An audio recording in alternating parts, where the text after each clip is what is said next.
On the day of my retirement, after 42 years of dedication, I sat before hundreds of colleagues while 3 seats reserved for my family remained empty. I called my daughter, and she calmly said, "Dad, it's just a ceremony. You'll be fine." I heard ocean waves and laughter behind her. Then my daughter said something that left me silent. "You should get used to being fine on your own, Daddy." I said nothing. I simply walked onto the stage and let the truth speak. I'm so grateful you're here for this dad family revenge story. What city or country are you watching from? Drop your location in the comments.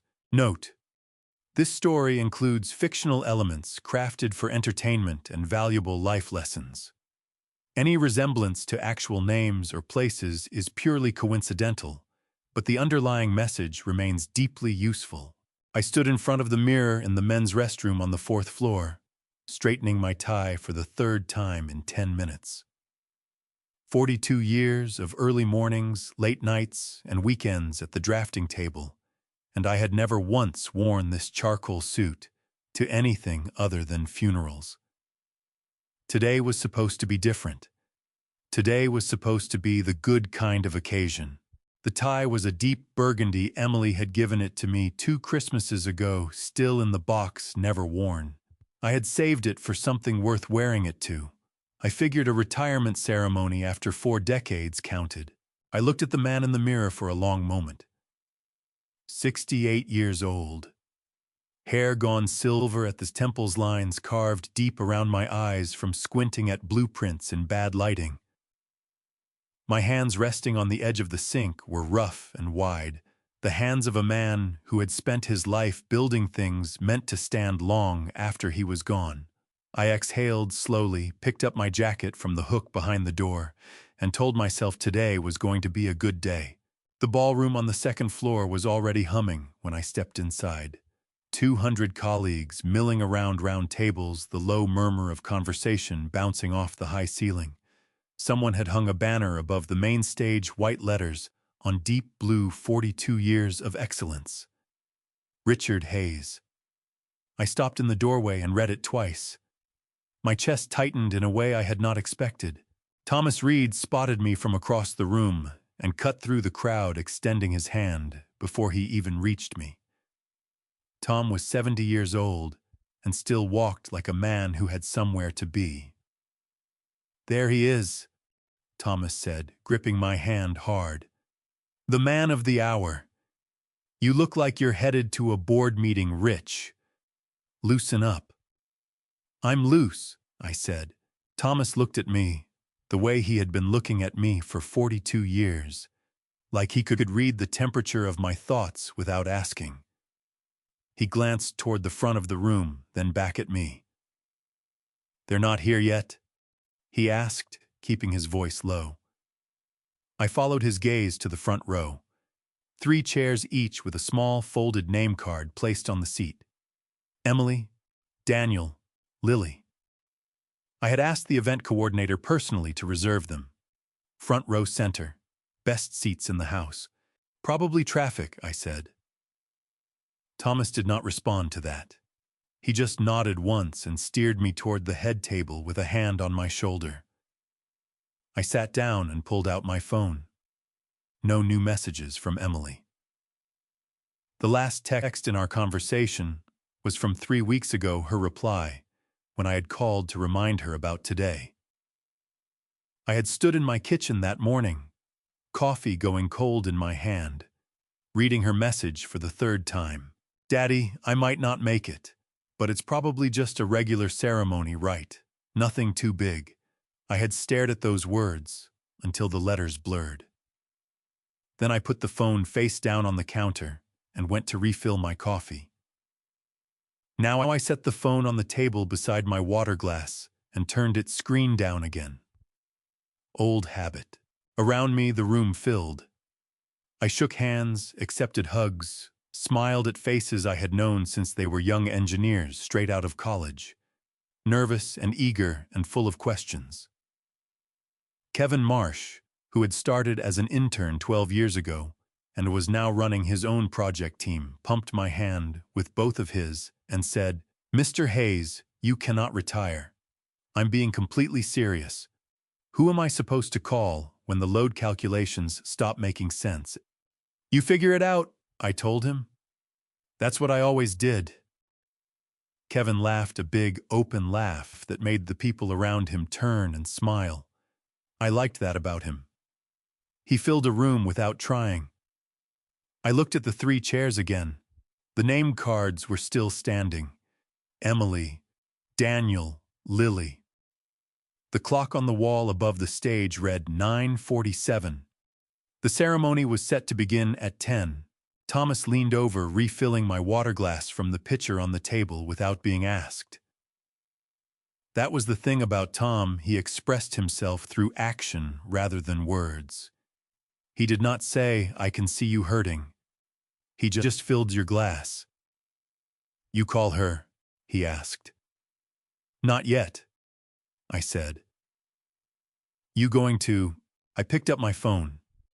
Emily's contact photo was a picture from a family trip to the Smoky Mountains 3 years ago. She was laughing, hair blown sideways by wind, Lily on her back, with both arms wrapped around Emily's neck. She looked so much like Claire in that photo, it sometimes made my throat close up just to see it. My thumb hovered over the call button. Outside the ballroom windows, Houston gleamed under a hard October sun. Somewhere out there, my daughter was not on her way here. I did not know that for certain yet. But the heaviness sitting in the center of my chest told me something I was not ready to say out loud. I pressed call. The phone rang 4 times. Then Emily picked up, and before I even heard her voice, I heard the ocean, a rolling, careless sound that had no business being in my ears at 9:48 on a Friday morning in October. Hey, Daddy, she said. Not warm, not rushed, just casual. The way you answer a call from someone you were not expecting to hear from. My throat went dry. Emily, where are you? A pause. Then, what do you mean, where am I? We're at the coast. I told you Daniel's family had this trip planned and... The ceremony starts in 12 minutes, I said. My voice came out steadier than I felt. The back of my neck had gone hot, and my grip on the phone tightened until my knuckles ached. Daddy. Her voice shifted, not apologetic, just slightly impatient, like I was a child asking for something unreasonable. It's a retirement party. They're going to give you a plaque and some cake. You don't actually need us there for that. You'll be fine. The words landed somewhere behind my sternum and stayed there, burning slow. I reserved 3 seats for you, I said. Front row. I know, and I'm sorry. Okay, I really am. But you know how Daniel's family is about these trips. It was already booked. She lowered her voice, not because she felt bad, I realized, but because someone nearby must have been listening. Just enjoy it, Daddy. You've worked hard. Have some cake. I'll call you tonight. The line went dead before I finished drawing breath. I stood in the hallway just outside the ballroom doors, the phone still pressed against my ear, listening to silence. Then I lowered my arm, slowly looked down at the screen. Call ended. 1 minute 14 seconds, and slid it into my jacket pocket. The ballroom doors were propped open behind me. Through them came the sound of a room full of people who had shown up. I smoothed the front of my jacket. I straightened the burgundy tie Emily had given me, and never once asked if I had worn. Then I turned around, walked back through those doors, and took my seat at the head table. Thomas watched me sit down. He did not ask what she said. He just looked at me for a moment, then turned back toward the stage where Marcus Webb was adjusting the microphone. The 3 chairs in the front row, weighted name cards, still standing seats, still empty. I put both hands flat on the table and looked straight ahead. The banner hung above the stage in clean white letters. I sat beneath it, thinking about a meatloaf that had gone cold. Christmas 2023, I had started cooking at 2 in the afternoon: meatloaf, mashed potatoes, green bean casserole, the cranberry sauce from Claire's recipe. The one taped inside the cabinet door so long ago that the paper had gone soft and translucent at the edges. I set 5 places the way I always did. 2 for Emily and Daniel, 1 small one for Lily, with the blue plastic placemat she liked, 1 for Thomas, if he could make it, 1 for me. I pressed the good tablecloth that morning. I set out the good glasses. Emily texted at 6:57. "Daddy, I'm so sorry. Daniel's family is having people over tonight, and I really can't say no. Go ahead and eat, don't wait up." I read it standing at the counter with my apron still on. The meatloaf was cooling on the stove. I could smell it from across the kitchen. I started with Lily's setting first, the blue placemat folded and carried to the counter. Then Daniel's. Then Emily's. I stood there a moment, with her plate in both hands, the ceramic edge pressing into my palms. Then I covered the meatloaf with foil and sat alone at the kitchen table with the good glasses still out, because I could not quite bring myself to put those away too. They did not come by the next day. The memory dissolved. I was back in the ballroom, the banner still hung. The 3 chairs in the front row were still empty. The clock read 9:53, 7 minutes. I pressed my thumbnail hard into the pad of my index finger, an old habit from years of reviewing blueprints under deadline, and ran the only calculation that mattered now: how many times had I set a place at that table and watched it stay empty? More than I could count cleanly. The one that stayed with me, the one sitting at the base of my throat since Emily's call that morning, was the dinner at her house last April. Thomas had been there. Daniel was talking about some commercial development outside of Katie, loud and certain, leaning back in his chair the way he always did. Then he set down his fork and looked across the table at me. "You've had a good long run, Mr. Hayes," he said. "But the industry's changed a lot since your time. The smartest thing a man in your position can do is simplify.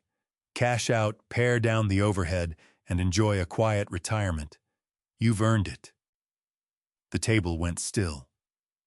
Thomas looked at his plate with the focused attention of a man carefully deciding not to speak. I looked at Emily.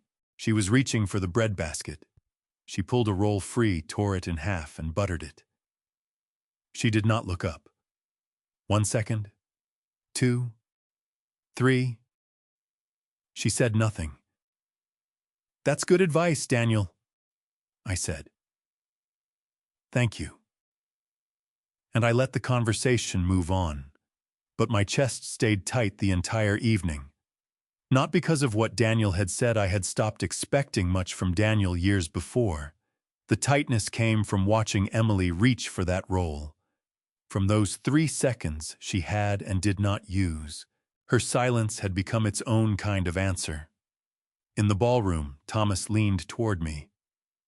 "You doing okay, Rich?" My jaw was tight. I could feel the tension in my back molars. I reached for my water glass, took a slow sip, set it down with great deliberateness. "I'm good," I told him. He looked at me the way he had looked at me through 40 years of difficult days, steady, unhurried, unconvinced. Then he nodded once. "Then sit up straight," he said. "They're about to start." I sat up straighter. I looked toward the stage.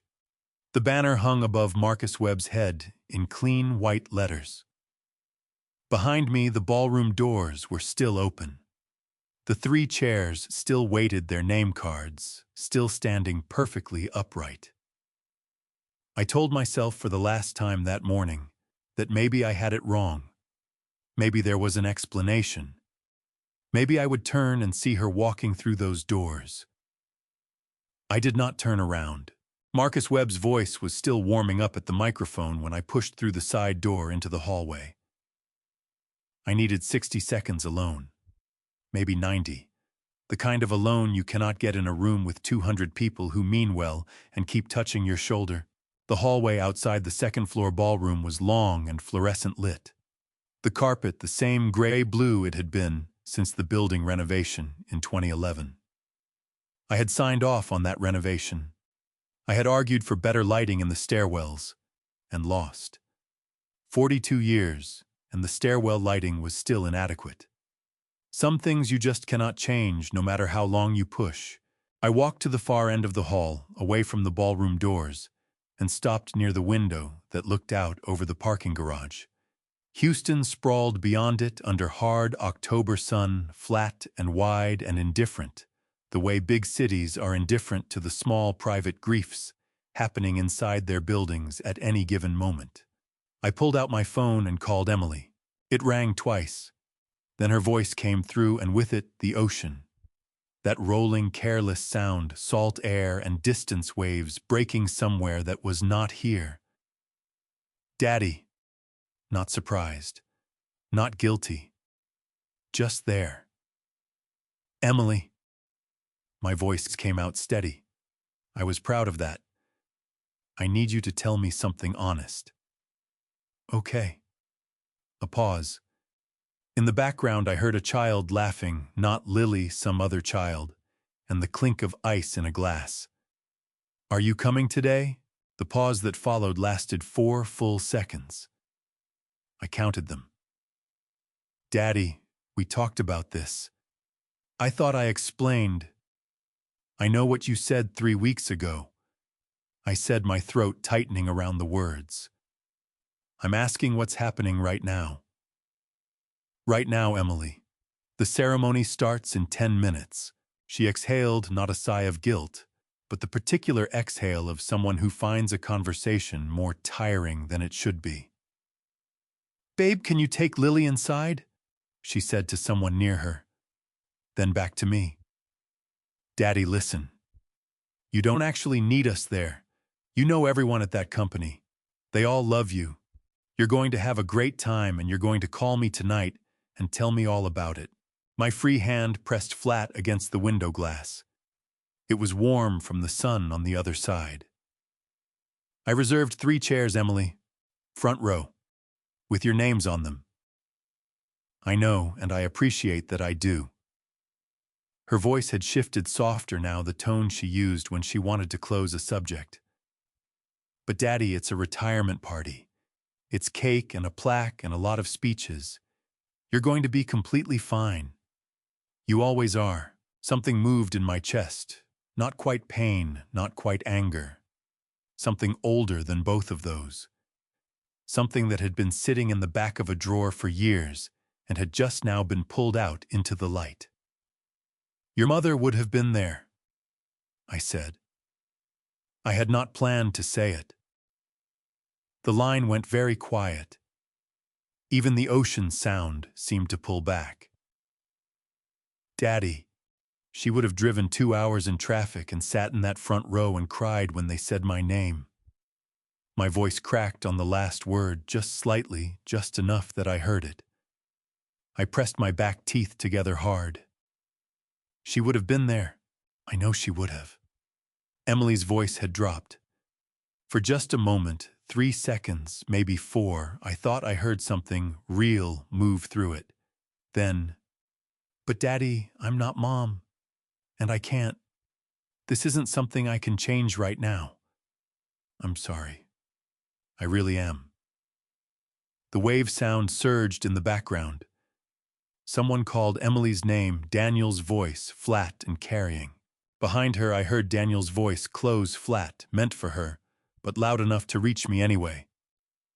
Tell him he should get used to no one needing him anymore. A beat of silence. Then Emily said, I have to go. I'll call you tonight. I love you. The line went dead. I stood at the window with the phone at my side and looked out at the parking garage below. My own truck was down there on level 2, the same Ford F-150 I had driven for 11 years because it ran fine, and there was no reason to replace a thing that still worked. I had driven it to this building for 42 years of mornings. I had driven it to the hospital the night Claire's heart stopped. I had driven it home alone afterward and sat in the driveway for 20 minutes because I could not figure out how to go inside a house that had just become a different kind of place. My eyes burned. I pressed the back of my wrist against them hard, the way you press on a bruise to remind yourself you can take the pressure. I was not going to walk back into that ballroom with red eyes. I had too much respect for the people in that room, and for the 42 years those walls had witnessed, to do that to myself. I breathed in through my nose, out through my mouth, twice, 3 times. The hallway smelled like industrial cleaner and old carpet, and faintly the coffee that someone had brewed near the elevator bank. The side door opened behind me. Thomas stepped through, looked at me standing at the window, and walked over without being asked. He stood beside me and looked out at the same parking garage without speaking for a moment. "She's not coming," he said. Not a question. No. My voice was back under control. "She's not coming." Thomas put his hand on my shoulder, one firm, brief grip, the way men of our generation express the things they cannot find adequate words for. Then he said, "Web's about to start. You ready?" I straightened my jacket. I pushed the phone back into my pocket. The burgundy tie was still straight. "Yeah," I said. "I'm ready." Thomas held the door open. I walked back through it, back into the noise and warmth, and the 200 people who had chosen to show up on a Friday morning in October. And I did not look back at the window or the parking garage or the October sky above Houston. I walked straight to my seat. The 3 chairs were still empty. I looked at them for exactly 1 second. Then I looked at the stage where Marcus Webb was clearing his throat and reaching for his notes, and I put my hands flat on the table in front of me, and I waited for whatever came next. Marcus Webb was still shuffling his notes at the podium when the memory came back uninvited, the way the worst ones always are. It was the summer of 2022.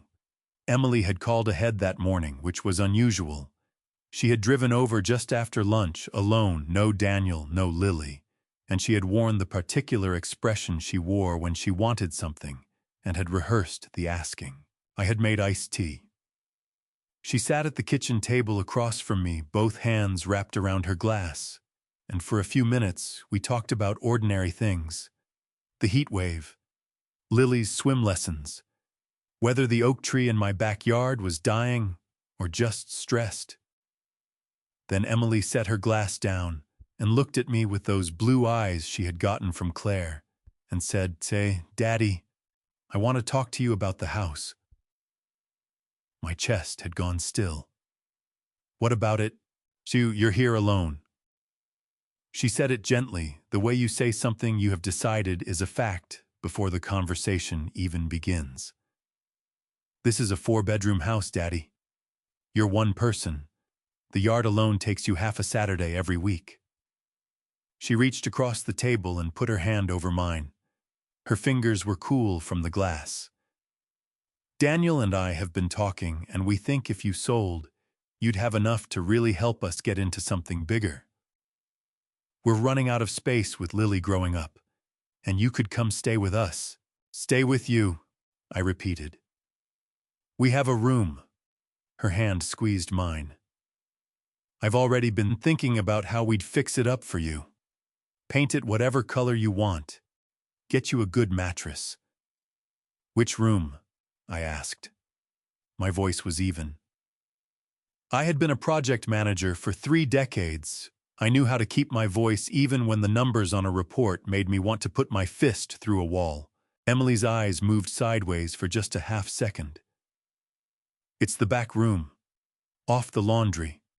It's quiet back there, and it's got that little window that looks out at the neighbor's garden, which is actually really—" "The storage room," I said.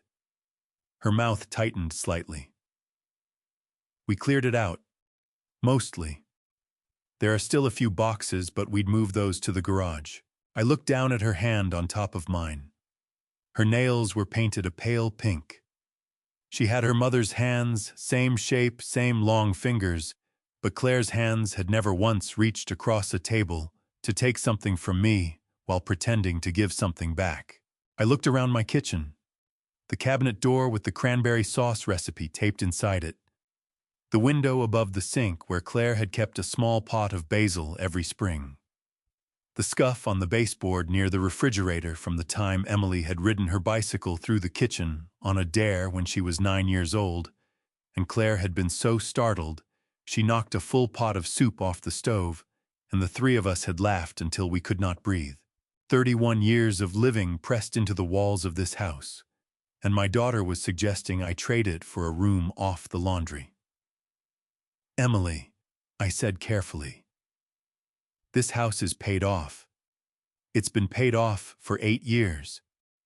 Your mother and I saved for 23 years to own it outright." I turned my hand over under hers and gave it a brief press before pulling it back. "I'm not selling it." She pulled her hand back too, folding both in her lap. Her voice shifted, still gentle but with a new layer underneath it, something I recognized as disappointment dressed up as concern. "Daddy, I just think you'd be happier somewhere smaller, easier to manage. And honestly, the money would really help us right now. Daniel's firm has a project that needs some—" I said, "No, Emily." Quiet. Final. The same voice I had used 42 years ago when I told a contractor his load-bearing calculations were wrong, and I would not sign off until they were corrected, no matter how far over schedule it put us. Emily looked at me for a moment. Then she picked up her iced tea and took a sip and said, "Okay, Daddy. I just wanted you to think about it." She left 40 minutes later, hugged me at the door, told me she loved me. I stood on the front porch and watched her car back out of the driveway and turn down the street. Then I went inside and stood in the kitchen for a long time, with my hand resting on the cabinet door, the one with Claire's recipe taped inside. I did not open it.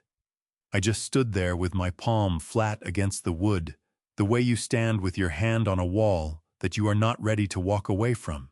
Back in the ballroom, Marcus Webb tapped the microphone once, and the last traces of conversation in the room faded to quiet. 200 people turned toward the stage. I straightened in my chair, rolled my shoulders back, and fixed my gaze forward. The 3 chairs beside me were still empty. Their name cards stood up straight. Emily, Daniel, Lily, patient and useless as gravestones. I thought about Claire's basil plant, about the soup on the floor, about the way she had laughed so hard she had to hold on to the counter to stay upright.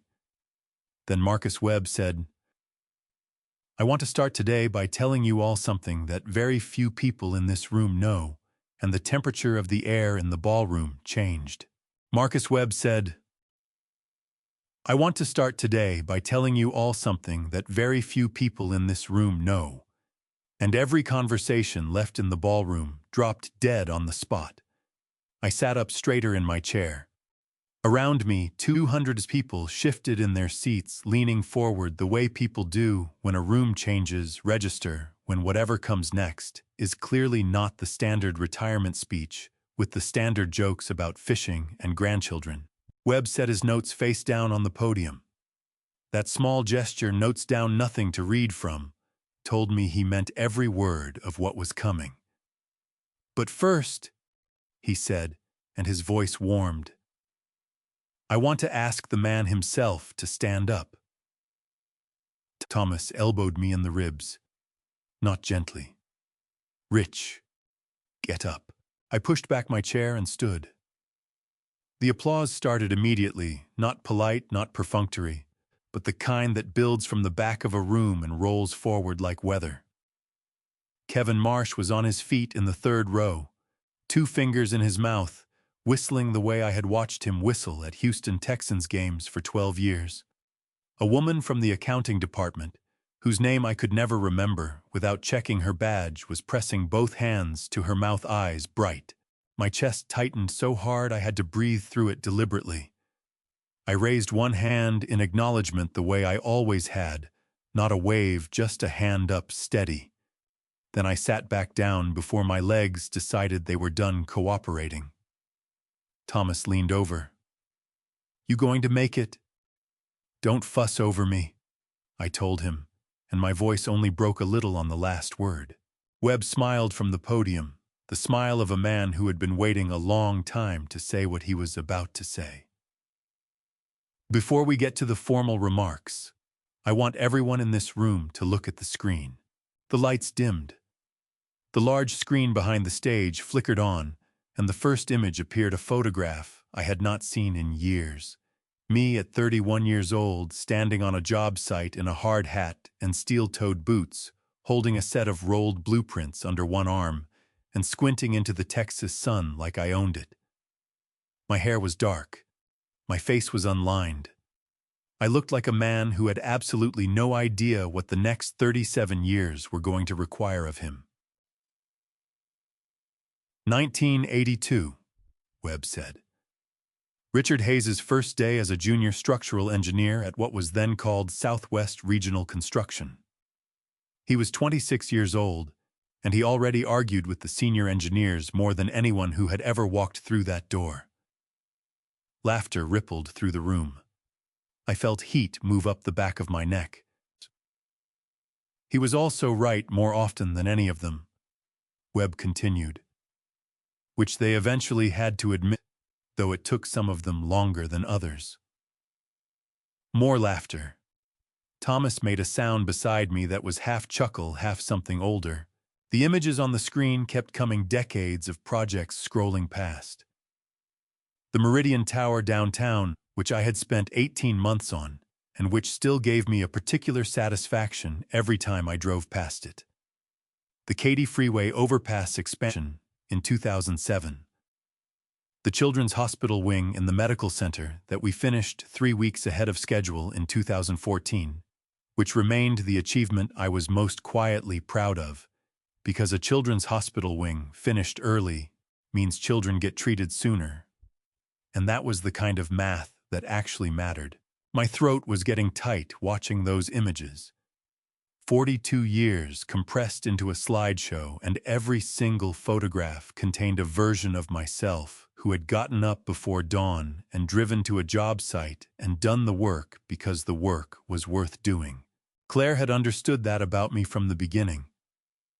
On our second date, she had asked what I loved about engineering, and I had said without thinking, "I like building things that outlast me."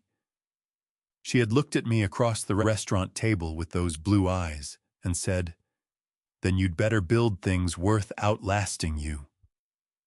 I had known by the end of that dinner that I was going to marry her. The screen went dark for a moment. Then a new image appeared, and my breath caught. It was a photograph from 2003. The entire company staff assembled outside this very building. 264 people, most of them young, all of them employed. All of them with jobs to go home to that night because of a decision made 3 weeks before that photograph was taken. A decision that was not in the slideshow, that had never been in any company communication, that I had specifically asked Marcus Webb never to discuss. Webb looked directly at me from the podium, and I understood then that he was done honoring that request. In 2003, he said, his voice dropping to a register the whole room had to lean into, this company was 11 days from closing its doors. The room went absolutely still. Webb continued, eyes still on mine. Our primary lender had pulled out. Payroll for 312 employees was going to bounce in less than 2 weeks. I was sitting in my office at 11 o'clock at night, trying to figure out which assets we could liquidate fast enough to cover it, and my phone rang. I looked down at my hands on the table. The same hands that had picked up that phone 21 years ago. They were older now, more lines, more spots, but they were the same hands. The man calling me, Webb said, told me he had been watching the company's financial position for 6 months, and he had a proposal. He said he had money set aside, personal savings, 20 years of it, and he wanted to know if I would accept a private loan convertible to equity if he transferred it to the company account by morning. Someone in the back of the room said quietly, "Oh my God." I asked him why. Webb said. He told me, and I am quoting him exactly because I wrote it down that same night. He said, because 300 families should not lose their livelihood because of a bad quarter, Marcus. That's not how it should work.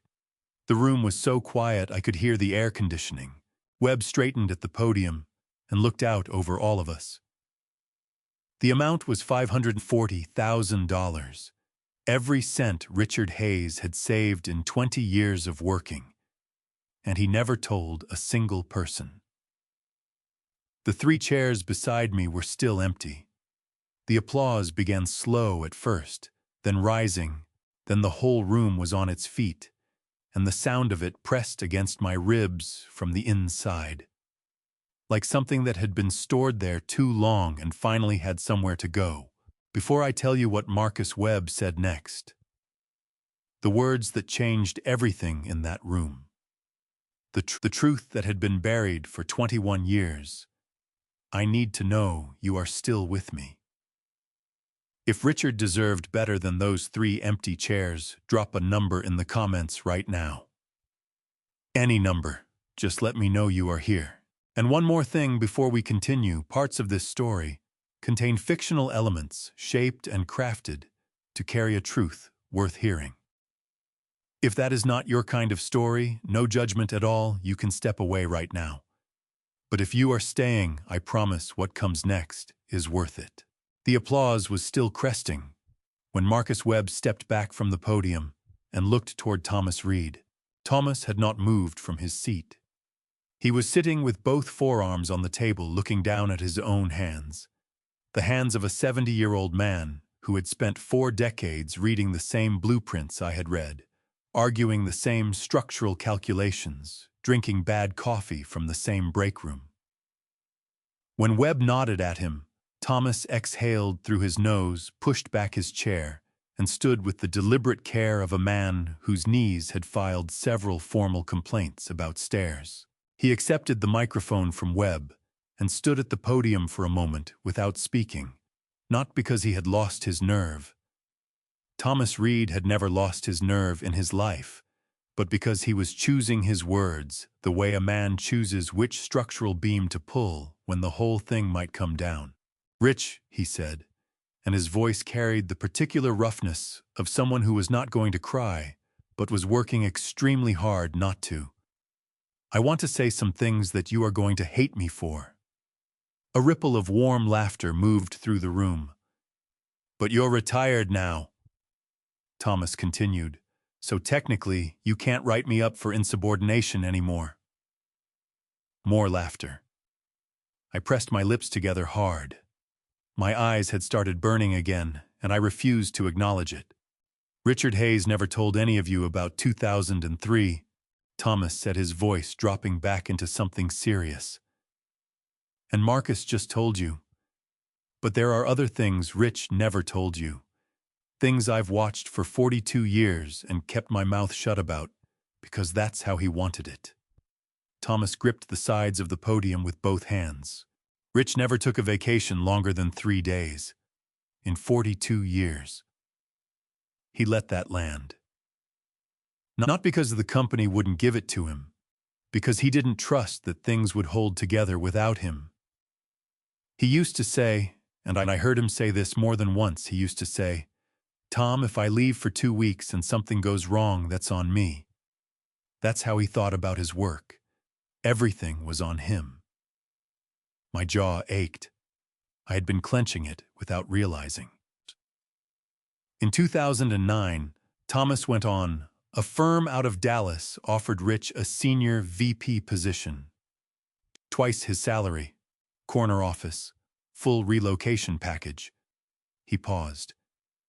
He turned it down because we were in the middle of the medical center hospital wing, and he didn't want to leave the team without a lead engineer 6 months from completion. Kevin Marsh in the 3rd row pressed the heel of his hand against his mouth.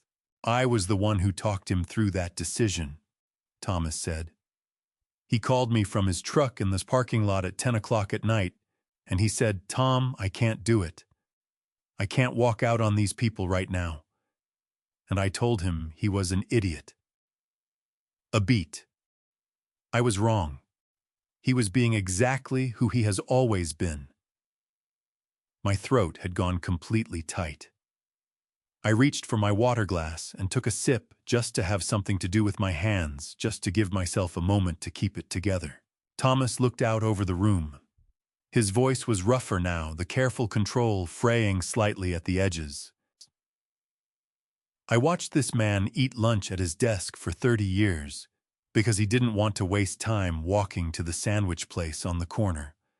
I watched him stay until 7, 8, 9 o'clock at night, not because anyone asked him to, but because there was work left, and he was the kind of man who did not leave work unfinished. Thomas stopped, swallowed. I watched him come to work 3 days after his wife died, because he said being here helped him think, and thinking helped him grieve. The room had gone so quiet, I could hear my own heartbeat. Thomas said, and just her name and his voice in this room on this day cracked something open in my chest that I had been keeping sealed for 8 years. Claire used to bring him lunch on the days she knew he'd forget to eat. She'd just show up at the front desk with a brown bag and a thermos of coffee, and she'd walk it back to his office and sit with him for 20 minutes, and then go back to whatever she was doing. She never made a production of it. She just showed up. Thomas looked directly at me then. His eyes were red at the corners. "The people who show up for you, Rich, they're your real family.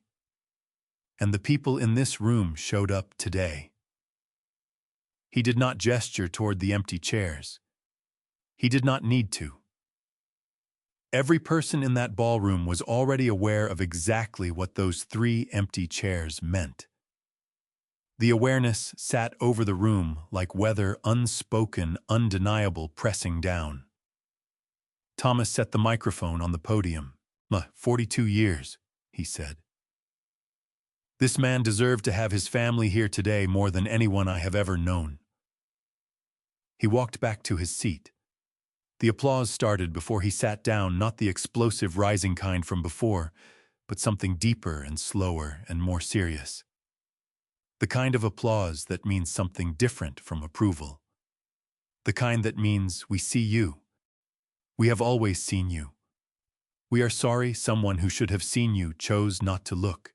I gripped the edge of the table with both hands. My knuckles went white. My eyes were burning so bad.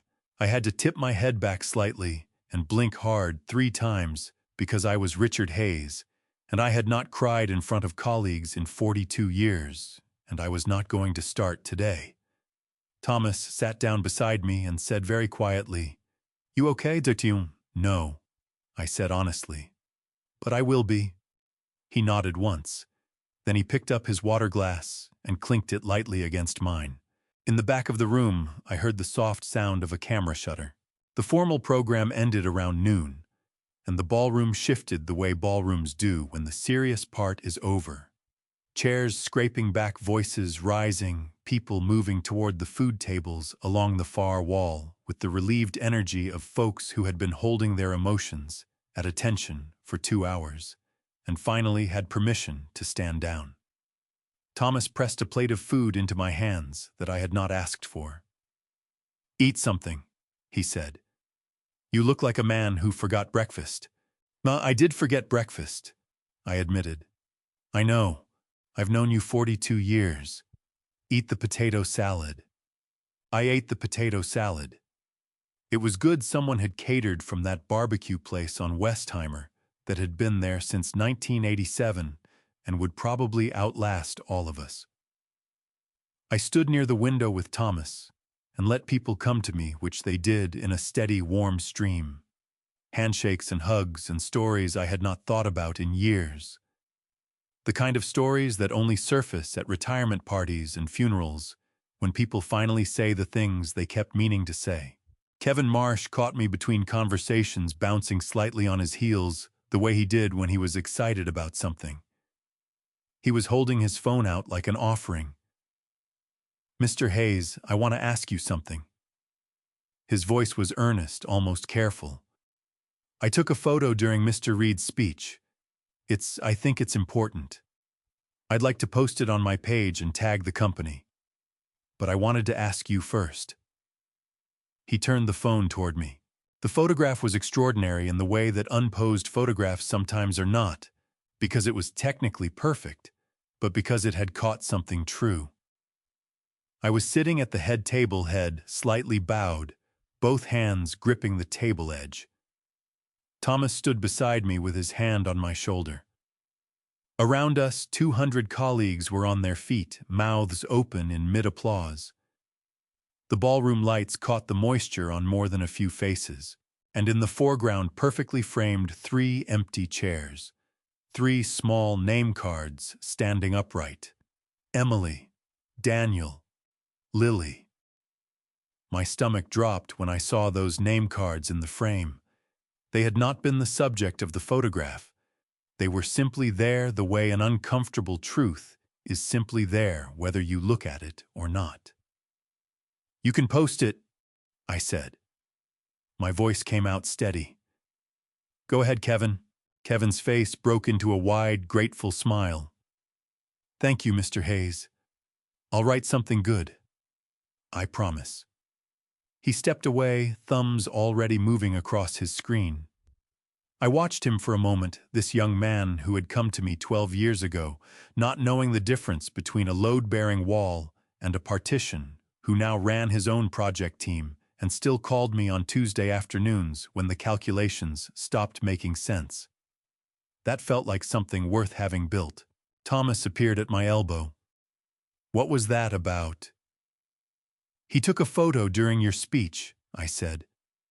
He wants to post it. Thomas frowned slightly. Of what? Of me. Of the room. I paused. Of the chairs. Thomas absorbed that. He looked across the room to where Kevin was typing, then back at me. You okay with that? It's an honest photograph, I said. I don't have any objection to honest things. Thomas made a sound low in his throat. Not quite agreement, not quite concern. Somewhere in between. He refilled my coffee from the carafe on the table beside us, handed it back, and said, Marcus wants a photo with you before people start leaving. Tell him 2 minutes. I turned back to the window. Houston glittered under the afternoon sun, all glass and concrete, and the flat, wide sky that I had driven under for 42 years of mornings. Somewhere out there, 100 miles southeast, the Gulf of Mexico was rolling in against the shore at Galveston. I wondered what the water looked like from where Emily was sitting. I wondered if she had thought about me at all since hanging up the phone. I finished my coffee. It was good coffee, stronger than what we usually had in the break room, which meant someone had made a deliberate decision to do better today. I appreciated that. I had always appreciated people who made deliberate decisions to do better. Marcus Webb found me by the window and shook my hand again, holding it a beat longer than a normal handshake, both palms wrapped around mine. I should have told them years ago, he said. About 2003. I should have said it a long time ago. You told them now, I said. That's enough. Webb's eyes were doing something complicated. Your family should have been here rich. Yes, I said. They should have. We stood there together for a moment. 2 old men by a window, the party moving around us, the banner still hanging above the empty stage. Then Webb straightened, clapped me once on the arm, and said, Come on. Let me get a picture with you before Tom monopolizes you for the rest of the afternoon. I laughed at that, a real laugh, short and sudden, the kind that surprises you by arriving. He already has, I said, and I followed Marcus Webb toward the center of the room into the warmth of people who had chosen to be there. Behind me, Kevin Marsh pressed post. By 2 o'clock, the ballroom had thinned to maybe 30 people, the diehards. The ones who were either very fond of me or very fond of the catered barbecue. And I suspected for several of them it was both. Someone had cut the overhead lights to half, and the afternoon sun coming through the west-facing windows was doing most of the work, falling long and golden across the emptied tables. Thomas and I had claimed a corner table with the last of the coffee and what remained of a pecan pie that had materialized from somewhere and was frankly exceptional. "You doing okay?" Thomas asked, cutting himself a second slice. "You've asked me that 4 times today," I said. "You've given me 4 unsatisfying answers," he said. "Try again." I wrapped both hands around my coffee mug. The ceramic was warm against my palms, a good grounding warmth, the kind that reminds you that you are still a physical person in a physical room and not entirely adrift in your own head. "I'm tired," I said. "But the good kind. The kind where you've finished something real." Thomas studied me for a moment, then nodded, apparently deciding that answer cleared the bar. He set his fork down and said, "Rich, there's something I've been sitting on. I should have told you sooner. But I didn't know how, and then today happened. And I think you need to hear it now." My hands tightened around the mug. "Tell me." 6 months ago," Thomas said, his voice dropping low enough that the nearest occupied table could not hear. "I was at the Riverside Club for Jim Holloway's retirement dinner. Daniel was there, Emily's Daniel, with some of his work crowd." He paused. "I was walking back from the restroom, and I passed behind a group of them on the patio. I wasn't trying to overhear anything. But Daniel's voice carries rich. It always has." "What did he say?" My voice was level. My jaw was not. Thomas looked me straight in the eye. He said, "My father-in-law's retiring soon. After that, who knows? Old guy like that, he's got some property, some savings. Probably makes sense for him to simplify, sell off what he doesn't need. 68 years old, what does he need a big house for anyway?" Thomas stopped, drew a slow breath. His friends laughed. One of them said something like, "Smart move to position yourself early." And Daniel said, "Exactly." The pecan pie sat untouched between us. I looked down at my coffee. The surface had gone still, a perfect small circle of dark liquid with my own reflection broken across it. "You heard him say that?" I said. "With your own ears." "With my own ears," Thomas said. "Rich, I'm sorry. I should have told you the same night. But I didn't want to. I didn't know if it would do more harm than Tom." I looked up. "Stop apologizing. You told me now." Thomas leaned forward, forearms on the table, voice urgent. "Do you understand what that man has been thinking? He's been calculating. He's been waiting for you to retire so he could start working on the assets. The house, the savings, whatever else he thinks you've got sitting around." "I know," I said quietly. "You knew. I didn't know specifically." I set the mug down carefully. "But I knew the shape of it. A man can feel when he's being assessed instead of loved, Tom. It feels different. The weight of it is different." Thomas sat back. His expression was complicated grief and anger braided together in the particular way they get when you have known someone long enough to feel their pain almost as your own. "What are you going to do?" he asked. Before I could answer, his phone buzzed on the table. He glanced at it. Then it buzzed again. Then a third time in quick succession, 3 notifications arriving like rapid knocks on a door. Thomas picked it up and read the screen. His expression shifted, something flickering across his face that I could not immediately name. "Rich," he said slowly. "Kevin's photo." "What about it?" Thomas turned the phone toward me. The post had been shared 47 times. The comment section was moving faster than I could read names I recognized. Names I did not business contacts, old colleagues, neighbors. Someone had written in large letters, "Where is his family?" And beneath that, a dozen replies, each one more pointed than the last. One comment stopped me cold. It was from a woman I vaguely recognized as a mutual acquaintance. Someone who knew both me and Emily through the church we had all attended years ago. She had written, "I hope Emily sees this. Her father deserved better today." Thomas watched me read. His phone kept buzzing in my hand, notification after notification, the post spreading outward through our entire community, like a stone dropped in still water. "It's moving fast," Thomas said, his voice careful. "A lot of people know who you are in this city, Rich, and a lot of them can see those empty chairs." I set his phone back on the table. I picked up my coffee mug again. My hands were steady, steadier than I expected them to be. "Good," I said. Thomas blinked. "Good." I said it was an honest photograph, I told him. Honest things have a way of going where they need to go. Thomas stared at me for a long moment. Then he picked up his fork, cut himself a third slice of pecan pie, and said, "Somewhere out there, Emily is about to have a very interesting afternoon. I want to tell you what happened at Galveston that afternoon. Not because I was there to see it, but because the pieces came to me later in fragments from different directions. Emily told me some of it herself months afterward, when she was finally ready to talk.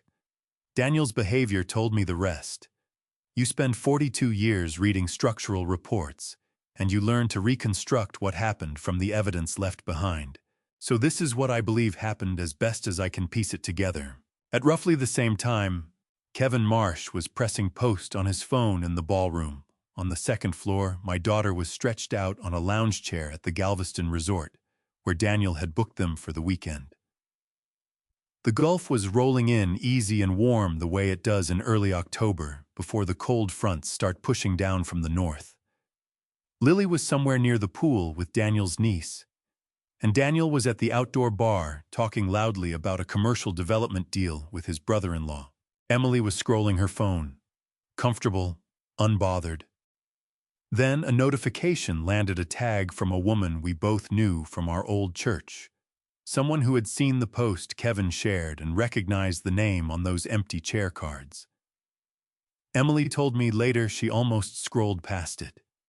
She almost did not tap it at all. But she tapped it. And there was the photograph. She told me she sat up so fast, the book in her lap fell to the pool deck. She said her first reaction was not guilt. She was honest enough to tell me that. Her first reaction was something colder and more specific. She saw those three name cards in the foreground, Emily, Daniel, Lily, standing perfectly upright in front of 3 chairs that held nobody, and she felt, she said, as if the whole photograph was pointed directly at her, like an accusation she could not argue with. She read Kevin's caption. She read the comments, and there were dozens of them by then from people she knew and people she did not. Business contacts of mine who recognized the company. Old neighbors. 3 separate people asking in 3 different ways, "Where is his family?" Her chest was hammering. Her hands were shaking so badly she nearly dropped the phone. "Daniel." Her voice came out strange, tight, and high, in a way that cut through the noise of the bar crowd. "Daniel, come here. Right now." Daniel must have heard something in her voice that told him not to argue, because he excused himself from his brother-in-law and walked over. Emily held the phone out to him without speaking. He took it. He read. And Emily told me that she watched his face change, not with guilt, not with remorse, but with the particular expression of a man rapidly recalculating. He scrolled. He read Kevin's caption again. He saw the share count, which had climbed past 80 by then. And then he stopped scrolling and said very quietly, so that only she could hear, Emily, did you know your father had equity in that company? She told me her stomach dropped straight through the pool deck when he said that, because the question told her everything about what was going through his mind. Not we should have been there. Not your father deserved better. But did you know about the money? No, she said. I didn't know. Daniel handed the phone back. His jaw was working. He looked out at the gulf for a moment, then back at her. We need to go back, he said. Daniel, we need to go back to Houston. His voice was flat and certain. Today. Now. Emily told me she felt something shift in her chest in that moment. A slow, grinding shift, like tectonic plates that had been locked in place for years, finally giving way. She looked at her husband, standing there with his eyes already calculating the drive time back to Houston, already thinking about what needed to happen next, and she said she felt sick. Not because of the photograph, not because of the comments, because of that question. Did you know about the money? She gathered Lily from the pool without explanation. She told Daniel's family there was a family situation that required them to leave. She was apologetic and vague, and her hands did not stop trembling the entire time she packed their bags. In the elevator on the way down from the resort room, Lily looked up at her mother and said, "Mommy, are we going to see Grandpa?" Emily told me she could not answer that question right away. She told me her throat closed up completely, and she had to press her lips together and look up at the elevator ceiling for a long moment before she trusted herself to speak. "Yes, baby," she finally said. "We're going to see Grandpa." She told me she started crying in the car before they even reached the highway. Not because of me, she was careful to say that, and I believed her. She cried because of the question Daniel had asked, because she had heard it and understood exactly what it meant and could not pretend otherwise. She cried because the photograph was still on her phone, and every time she closed her eyes, she could see those 3 name cards standing upright in front of 3 empty chairs. Emily, it read. Daniel. Lily. She cried the first 40 miles of the drive back to Houston, while Daniel focused on the road and Lily fell asleep in the back seat, and the gulf disappeared behind them. Thomas had just cut that 3rd slice of pecan pie when my phone lit up on the table between us. Emily. I looked at it. The name glowed on the screen, her contact photo, that picture from the Smoky Mountains trip, her laughing with Lily on her back. The phone buzzed once, twice, 3 times in that insistent way. That means someone is not calling to chat. Thomas looked at the phone, then at me. "You gonna get that?" "No," I said. He raised an eyebrow but did not push. He ate his pie. The phone rang out and went to voicemail. 30 seconds later, it lit up again. Emily. Then again. Then a 4th time, a 5th, each call arriving like a knock that gets louder because the person on the other side has decided you must not have heard the first one. By the 6th call, Thomas set his fork down. "Rich. I heard you the first time you said my name," I told him. "I'm not ready to talk to her yet." "That's fair," he said. "Then, what are you going to do when you are ready?" I turned the phone face down on the table. The 7th call came and went buzzing against the wood like something trapped. Then quiet. Then a single long buzz that meant a text message had come through. I turned the phone back over and read it. "Daddy, please pick up. I saw the photo. We're coming back. Please." 3 sentences. I read them twice. The please at the end of the 3rd sentence, that small, naked word, landed somewhere in my chest and stayed there, not warm, not cold, just present. The way an old injury stays present even after it has healed. I set the phone down again and looked at Thomas. She saw the photo. Sorry, I figured, he said. The post has been shared over 120 times as of 10 minutes ago. Half of Houston has seen it by now. He paused. Rich, I need to finish telling you something. About Daniel. There's a piece I left out earlier because I wasn't sure how to say it. I looked at him steadily. Say it. Thomas folded both hands on the table the way he always did when he was about to deliver information he wished he did not have. At that dinner at the Riverside Club after Daniel made those remarks about your house and your savings, his brother-in-law asked him point blank, "Does Emily know you think about it that way?" And Daniel. Thomas stopped. His jaw tightened. Daniel laughed.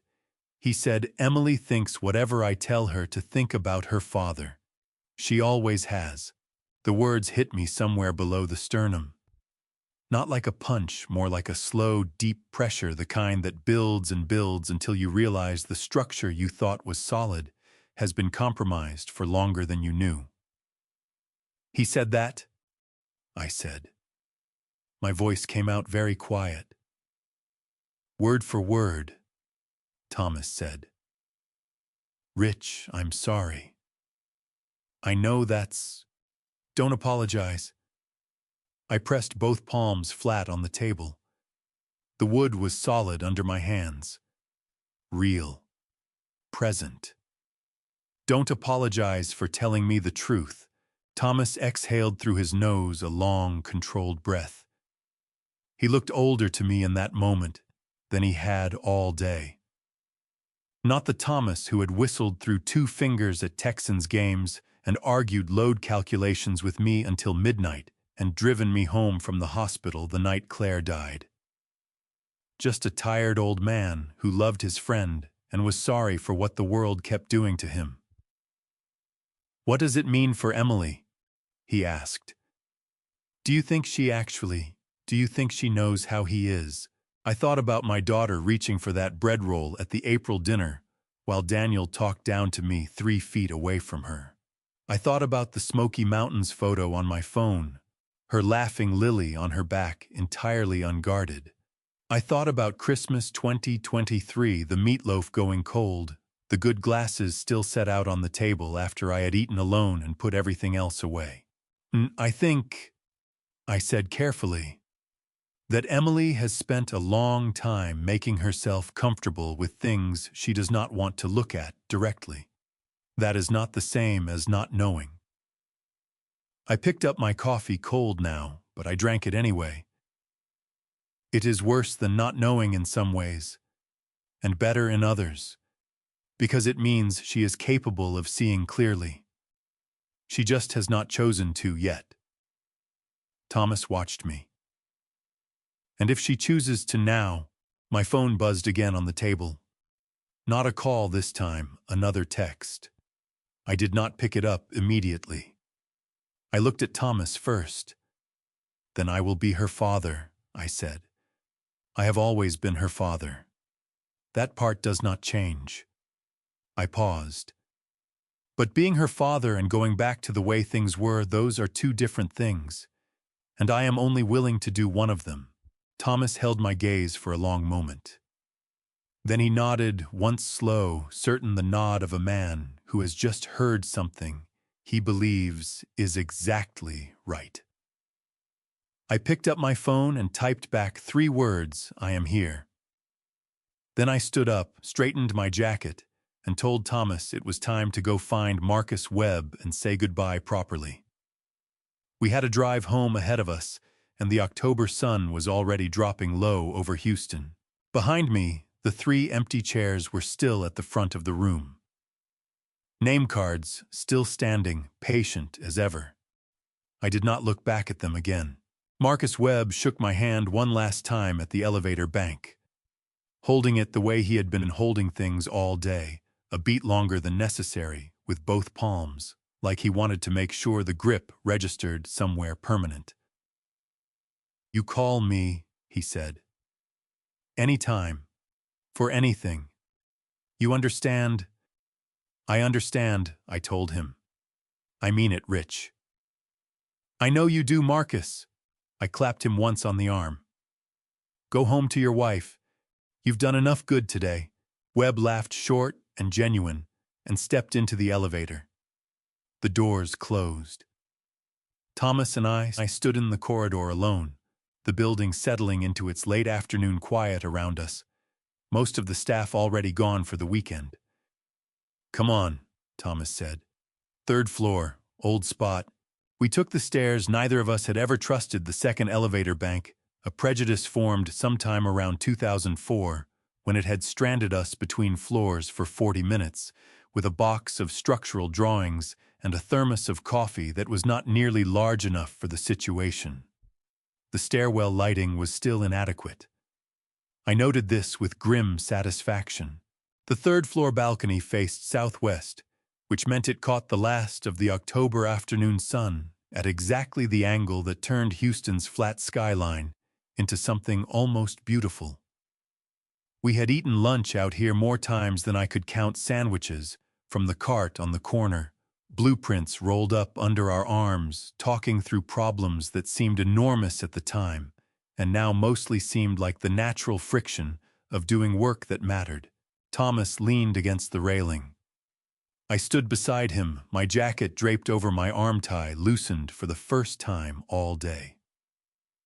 The air was warm and dry with that particular October quality that Houston gets when the humidity finally relents, clean and wide and almost forgiving. She's going to ask about money, Thomas said. Not accusatory, just factual the way he stated most things. When she gets here. Emily. She's going to ask about what Marcus said today and what it means and what you have. I know, I said. You've never told her the real picture.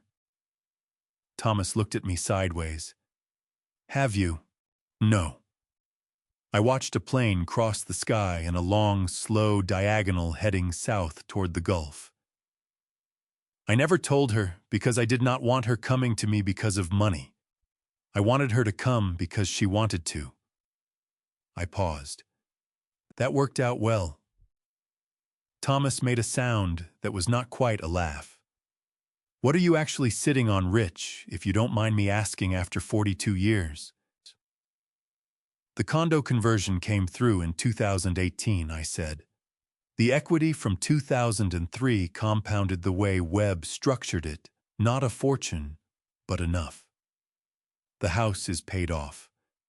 I have a brokerage account that would surprise people who assume a man who eats sandwiches at his desk must not have done anything clever with his paycheck. I watched the plane disappear into the haze. Enough to live well for the rest of my life without selling anything. Enough to leave something behind. Daniel thinks you're asset-rich but cash-poor, Thomas said. He thinks you're house-heavy and retirement-dependent. He's been planning for a version of you that doesn't exist.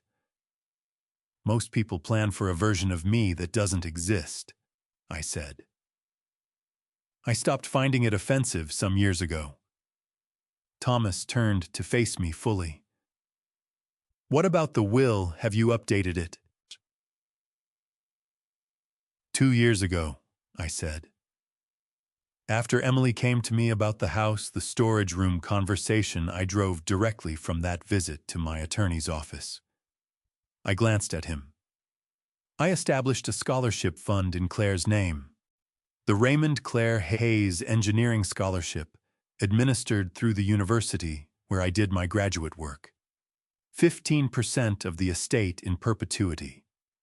The remainder goes to Emily, held in a structured trust with a professional trustee, so it cannot be transferred, borrowed against, or influenced by a third party for the first 5 years. Thomas stared at me. You put it in trust. Specifically so Daniel can't touch it. I put it in trust. I confirmed specifically so that Emily receives the benefit, and only Emily, and only in a way that requires her to make her own decisions about how she uses it. I looked back at the skyline. A revocable living trust with a corporate trustee It is entirely standard in estate planning under Texas law. Nothing aggressive, nothing hostile, just structured. The way a good load-bearing design is structured. You account for the forces you know are going to push on it. Thomas was quiet for a moment, processing. Then he said, "Does Emily know any of this?" "She knows I have a will," I said. "She does not know the specifics." "And Daniel, I said, has been planning for a version of my retirement and my estate that bears no relationship to the actual documents that exist." I straightened slightly, rolling my shirt cuffs back down. "He has been calculating with bad data. That is a structural error. Those tend to correct themselves eventually." Thomas let out a long breath, half relief, half something that sounded like delayed satisfaction on my behalf. Rich, I have to say, for a man who spent 42 years acting like he did not notice half of what was happening around him. "I noticed everything," I said. "I just chose my moments." Thomas laughed a real laugh, the full version, the one I had been hearing for 4 decades, and still found genuinely warming. He shook his head, still grinning, and turned back to the skyline. We stood there together in the fading October sun, 2 old men on a balcony above a city we had spent our working lives helping to build, and for a few minutes neither of us needed to say anything at all. Then the door behind us opened. A young woman from the front desk leaned out, slightly apologetic. "Mr. Hayes, I'm sorry to interrupt. There are 2 people downstairs in the lobby asking for you." She hesitated. "They say they're family." The warmth of the afternoon did not change. The skyline did not shift. Thomas did not move. But something in my chest drew itself upright, the way a man draws himself upright when he has been waiting for a thing to arrive, and it has finally arrived. And now the only question is how he is going to meet it. "Thank you," I said to the young woman. "Tell them I'll be right down." The lobby of the building was cool and quiet. Most of the overhead lights already switched to evening mode, lower, more amber, the kind of lighting that makes a space feel like it is winding down. Thomas and I came out of the stairwell together, and I saw them immediately. Emily was standing near the front desk with her arms crossed tight over her chest, the posture of someone holding themselves together through sheer muscular effort. Her hair was slightly windblown, she had not taken the time to fix it after the drive, and her face had that particular rawness that comes from crying in a moving car for an hour. Even from across the lobby, I could see her eyes were swollen at the corners, red-rimmed and bright, with something that was not quite tears anymore but had been recently. Daniel stood half a step behind her jaw, set eyes moving around the lobby with the quick assessing quality of a man who has walked into a room and is already calculating the exits. Emily saw me come through the stairwell door. Something moved through her face, relief and dread arriving simultaneously, the way 2 weather systems collide. She took 3 steps forward and stopped like she had rehearsed walking toward me and forgotten the next line. "Daddy." Her voice cracked straight down the middle on that one word. "I'm so sorry. The traffic coming back was... We tried to get here as fast as we..." "Emily." I said her name quietly, the way I had said it since she was small. Not sharp, not cold, just present. Just her name. "You were at the beach this morning. You are sunburned. Your hair still has salt in it." She flinched. Her arms tightened across her chest. "I know. I know, Daddy, and we should have been here, I know that now, and I'm so..." "Mr. Hayes." Daniel stepped forward, shoulders squared, voice sliding into the smooth professional register he used when he wanted to reframe a situation. "I understand there was a miscommunication today about the timing of the event. Emily and I both feel terrible that we weren't able to..." "There's a miscommunication." Thomas said it from beside me, not loud, not aggressive, just flat. the flatness of a man who has heard a great deal of nonsense in 70 years and has stopped pretending otherwise. Is that what we're calling it? Daniel's eyes cut to Thomas. A flicker of something moved across his face, recalculation the rapid kind. He was realizing I could see it happening in real time, that the man standing next to me was not just a colleague. Thomas Reed had spent the better part of the afternoon in that ballroom. He had heard everything. He had said some of it himself. I just meant, Daniel started. You meant, Thomas said, that it sounded better than the truth. He looked at Daniel with the steady, unimpressed gaze of someone who has spent 4 decades in rooms where the structural integrity of things is the only thing that actually matters. The truth being that you and Emily chose a beach trip over Richard's retirement ceremony. That is what happened. There was no miscommunication. Daniel's jaw went tight. A vein moved in his temple. With respect, Mr. Reed, Thomas said pleasantly. We don't know each other well enough for Tom. Emily made a sound half-breath, half-something that wanted to be a sob and got swallowed before it could fully form. Her eyes were filling again, the redness deepening at the corners. Please, she said, her voice dropping to barely above a whisper. Please, can we just... Daddy, can I talk to you? Just you. Please. I looked at my daughter, 38 years old, standing in a corporate lobby in beach day clothes with salt-dried hair and eyes that had been crying for the better part of an hour. She looked in that moment very much like the 12-year-old who had knocked on my bedroom door the night Claire told her they had found something on the scan and stood in the doorway not knowing what to do with her hands. My chest hurt. It hurt the way it always hurt when I looked at Emily and saw both what she was and what she could be and the distance between those two things. Come to the conference room, I said. All of us. Daniel straightened slightly, the movement of a man who had expected to be excluded and was now recalculating again. I appreciate that, Mr. Hayes. I think if we can all just, I was not asking you, Daniel. I looked at him directly for the first time since entering the lobby. I was telling you where to go. Daniel's mouth closed. Thomas put a hand briefly on my shoulder, the same grip as this morning, firm and short and full of 42 years, and then stepped back to let me lead. I walked toward the conference room. Behind me I heard Emily's unsteady footsteps following, and behind hers Daniel's deliberate ones. The lobby was quiet except for the hum of the building settling into evening around us, and somewhere outside Houston was doing what Houston always did, sprawling and lit, and entirely indifferent to the small consequential things happening inside its buildings. I pushed open the conference room door and held it. Emily walked through, first her shoulder nearly brushing mine as she passed close enough that I could smell the sunscreen still on her skin. I did not reach for her. Not yet. There were things that needed to be said first.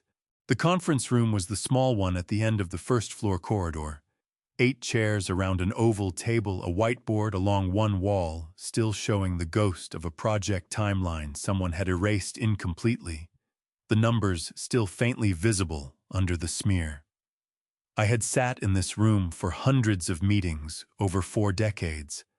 I knew exactly how the fluorescent light above the table hummed, at a frequency just below conscious awareness, how the air conditioning vent in the corner rattled slightly when the system cycled on. Familiar territory. That helped. I took the chair at the head of the table. Thomas sat to my left. Emily sat across from Thomas, pulling her chair out with hands that were visibly unsteady, her knuckles pale against the chair back.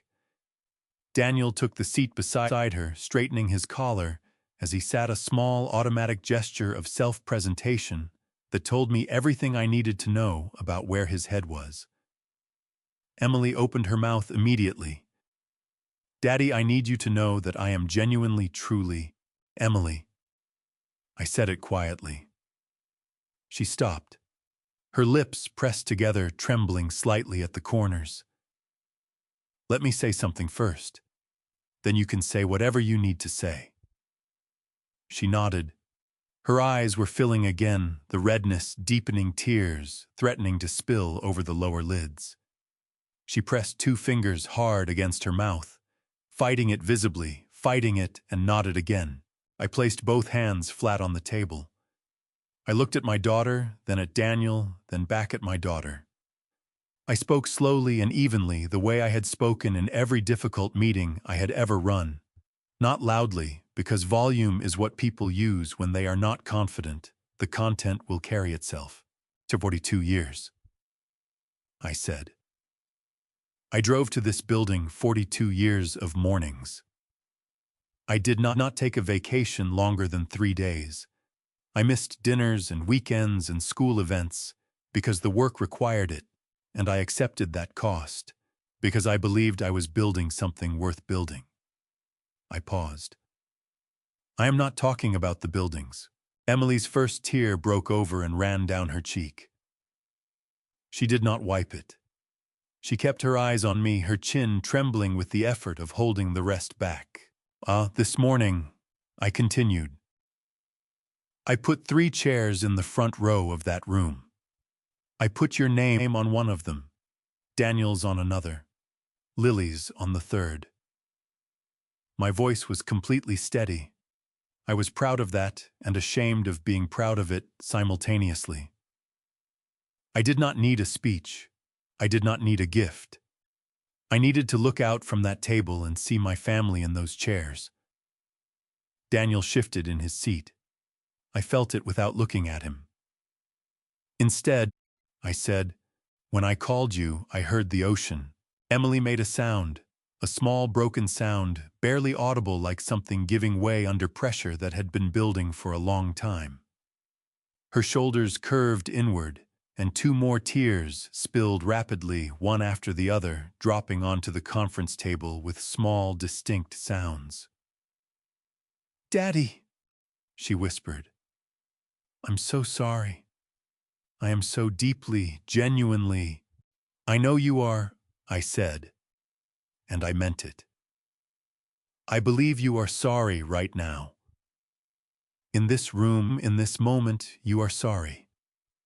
I looked at her steadily.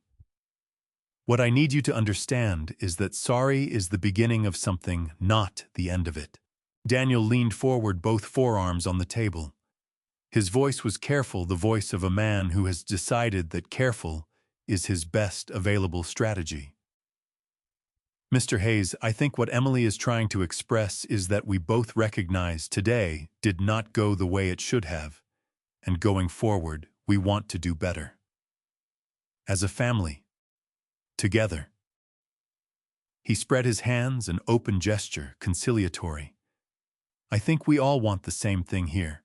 Thomas made a sound beside me. Not a word. Just a sound, low and brief and entirely unambiguous in its meaning. I looked at Daniel. I let myself look at him fully, the way I looked at a structural report when I suspected the numbers had been massaged to say what someone wanted them to say, rather than what was true. I looked at the careful set of his shoulders and the managed openness of his hands and the calculated reasonableness of his voice. And I said, "What do you think I have in savings?" The question landed like a dropped tool in a quiet room. Daniel blinked. His careful expression flickered just once, just briefly, but I had been watching for it. I don't know the specifics of your estimate," I said pleasantly. His jaw worked. Beside him, Emily had gone very still, her tears suspended, her eyes moving between her husband and her father, with an expression I had not seen on her face before, alert, almost frightened, as though she was watching a building and had just heard a sound she could not identify. "I don't think this is the right conversation to be having right now," Daniel said. His voice had lost some of its careful quality. "No," I agreed. "It isn't." I stood up. Both hands came off the table and I straightened to my full height, 68 years old, and I still had 2 inches on him. That is exactly right, Daniel. It is not the right conversation, which means you already know what conversation you came here to have, and you have just confirmed that it is not the one happening in this room. Daniel's face went tight. A muscle jumped in his jaw. He opened his mouth. "We're done for tonight," I said. Not unkindly. Finished. The way you say a thing when it is simply true and arguing with it would be like arguing with a load calculation. "Emily, I love you. That does not change, but I am going home now." I pushed my chair in. Emily rose from her seat so fast it scraped back hard against the floor, one hand reaching toward me across the table, her voice breaking open completely. "Daddy, please, please don't go yet. I need to—" "Call me tomorrow," I said. I looked at her, really looked at her. Let her see that I meant it. "Call me tomorrow, Emily. I will answer." I drove home alone in the dark, the way I had driven home alone for 8 years. The F-150 knew the route by memory 41 years, of the same roads, the same turns, the same overpass where the street light on the left had been flickering since 2019, and the city had never gotten around to fixing it. I did not turn on the radio. I did not need noise tonight. I needed the particular quality of silence that exists inside a moving vehicle at night, when the world outside is reduced to headlights and the orange blur of sodium street lamps, and there is nothing required of you except to keep your hands on the wheel and your eyes on the road ahead. I pulled into the driveway at 8:43. The house was dark. I had left it dark that morning, which felt like a different lifetime now. I sat in the truck for a moment, with the engine off, looking at the front door, the porch light I had not turned on the oak tree in the front yard that Emily and I had argued about 2 summers ago. She had thought it was dying. I had said it was stressed, but structurally sound. The oak was still there. I had been right about the oak. Inside, I did not turn on the overhead lights. I turned on the small lamp in the entryway, the one Claire had bought at a flea market in Fredericksburg 20-something years ago, and refinished herself over a long weekend with wood stain and sandpaper and a great deal of satisfaction. I hung my jacket on the hook by the door. I set my keys in the bowl on the entry table. Same hook, same bowl, 41 years of the same routine, except now I did it alone. I went to the bedroom. The wooden box sat on the top shelf of the bookcase where it had sat for 8 years. Cedar wood about the size of a shoebox with a small brass latch that Claire had kept meaning to replace because it stuck slightly on humid days. She had never gotten around to it. I had never gotten around to it either. I lifted it down with both hands and sat on the edge of the bed. Inside, 2 photographs, a folded program from our wedding, a lock of Lily's hair from her first haircut in a small envelope with Emily's handwriting on the front and 4 letters. 3 of them I had read many times, the first one Claire had ever written me from the summer we met, when I had driven back to Houston after visiting her family in San Antonio, and she had written to say she missed me before I even made it home. The 4th letter, the last one, I had started twice and stopped both times. The handwriting was harder to read. Her hands had been unsteady by then. Tonight I unfolded it all the way. The paper was thin and slightly waxy, the kind that comes in the good stationery boxes. Her handwriting slanted more than usual, the letters larger and less controlled than her earlier correspondence. But the voice was entirely hers, direct and warm, and without sentimentality, the way Claire had always been. "Richard," she had written, "by the time you read this properly, and I know you will have started it and put it away twice before you finish it. I hope you are sitting somewhere comfortable. I hope the oak tree is still standing." My throat closed. My eyes burned so sharply I had to blink 3 times fast. I need to tell you something I should have said out loud more often. You are the most generous man I have ever known, and that generosity is your greatest strength and your most dangerous weakness. You give and give and give, and you tell yourself that one day the people you love will simply understand how much you have given and love you back in the same measure. But Richard, love does not work on a ledger. People do not feel the weight of what they have received. They only feel what they are asked to give. I pressed the back of my wrist against my mouth. Hard. Do not spend what is left of your life waiting to be understood by people who have grown comfortable not understanding you. That is not living. That is waiting. And you have waited long enough. There is one more thing. About Emily. The handwriting steadied slightly here as if she had paused and collected herself. I love our daughter with my whole heart. But I have watched you shield her from every consequence of every choice she has ever made, and I am afraid of what that has cost her. Not you, her. She needs to learn that love has weight, that showing up has meaning, that the people who matter most are the ones worth inconveniencing yourself for. She will not learn that if you keep absorbing the lesson on her behalf. Let her feel it, Richard. Even if it hurts. Especially if it hurts. You have been the best thing in my life. Every single day. All my love, always, Claire. I sat on the edge of the bed in the dark with the letter in both hands for a long time. The lamp in the entryway threw a thin wedge of light under the bedroom door. The house was so quiet I could hear the oak tree moving in the wind outside the window. Then the 8 years of holding it together. Every quiet dinner alone, every holiday table with too many empty settings. Every morning I had driven past this bedroom door without opening the box on that shelf. All of it rose up through my chest at once. And I pressed my hands over my face, and I wept. Not politely, not quietly. The full, undignified, long-overdue kind that comes when a man has been keeping a door shut for years and something finally pushes it open from the other side. I wept for Claire. I wept for the 42 years. I wept for the 3 empty chairs.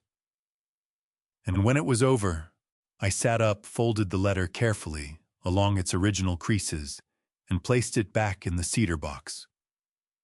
Then my phone buzzed on the nightstand. Not Emily. A number I recognized immediately, small, certain, entirely unexpected. Lily. I stared at the screen for a full 3 seconds before I picked up. Not because I did not want to answer. Because I needed those 3 seconds to pull myself back together, to wipe my face with the back of my hand, to breathe in through my nose and out through my mouth, the way the cardiologist had told me to do when my blood pressure ran high, to make sure my voice was going to come out, sounding like a grandfather and not like a man who had just spent 20 minutes crying alone in a dark bedroom at 68 years old. Lily, sweetheart, I said. Grandpa. Her voice was small and clear and entirely certain of itself. The voice of a child who had decided to make a phone call and was not second-guessing it. Are you home? I am, I said. Just got in a little while ago. We're home too, she said. We drove back from the beach. It took forever.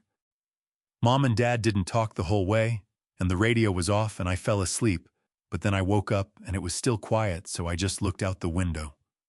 A pause. Are you okay, Grandpa? My chest tightened with a different kind of pain than anything I had felt all day, something softer, something that hurt. The way warmth hurts when you have been cold for a very long time. I'm okay, Bug. Why are you calling so late? It's almost 9 o'clock. I know, she said, completely unbothered. Mom said I could call you. She's in the kitchen. She's been crying, but she doesn't think I know. A beat. I know. I pressed my lips together. Your mom is having a hard night. I know that too, Lily said. the matter-of-fact quality of a 10-year-old who has been paying attention to the adults around her and drawing her own conclusions quietly and accurately for years. "Grandpa, can I ask you something?" "You can always ask me something," I said. "Why didn't we go to your party today?" Her voice was careful, not accusatory, not upset, but genuinely puzzled the way children are genuinely puzzled when the adult world fails to make sense on its own terms. "I wanted to go. I made you a card. I made it last week and everything. I put stickers on it." My throat worked. My eyes burned again, fresh and sudden, and I pressed my thumb and forefinger hard against the bridge of my nose to hold it back. "You made me a card. No, it has a hammer on it," she said earnestly. "Because you build things, and a star. Because Mom said you were getting an award." A pause. "Was it a good party? Did people say nice things?" "They said very nice things. I managed." "It was a good party, Lily." "I'm glad," she said.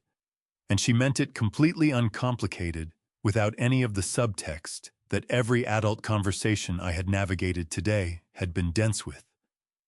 Just, "I'm glad." "I'm sorry I wasn't there, Grandpa. I would have clapped really loud. I'm a good clapper. Ask anyone." A sound came out of me that I had not planned, half laugh, half something that was still dangerously close to the crying I had just finished. I pressed my fist against my mouth for a moment. "I believe you," I said when I trusted my voice again.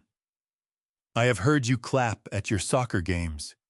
You are in fact an exceptional clapper." Lily giggled, a bright fizzing sound that filled the dark bedroom, the way the entry lamp could not quite manage. "Next time I'll be there," she said. "I promise. Even if nobody else comes, I'll come." "Even if nobody else comes," I repeated. Something moved in my chest, slow and wide and aching. "That means more to me than you know, Bug." "Grandpa." Her voice shifted, dropping slightly, taking on the gravity that children sometimes access when they have something important to say, and they know it. "Can I tell you something?" "Tell me." I think you're the best grandpa." She stumbled slightly over the words, correcting herself. "Mrs. Patterson at school says we should tell people when we think something good about them. She says people need to hear it out loud, so I'm telling you out loud." I could not speak for a moment. The room felt very full for a room with only one person in it. "Mrs. Patterson." I finally said, my voice rough at the edges but holding together. "Sounds like an exceptionally wise woman." "She's okay," Lily said generously. "She gives too much homework. But about the feelings stuff, she's pretty smart." A rustling sound. She was moving around on her end, probably shifting in her bed. "Grandpa, are you and Mom going to be okay? Like the two of you?"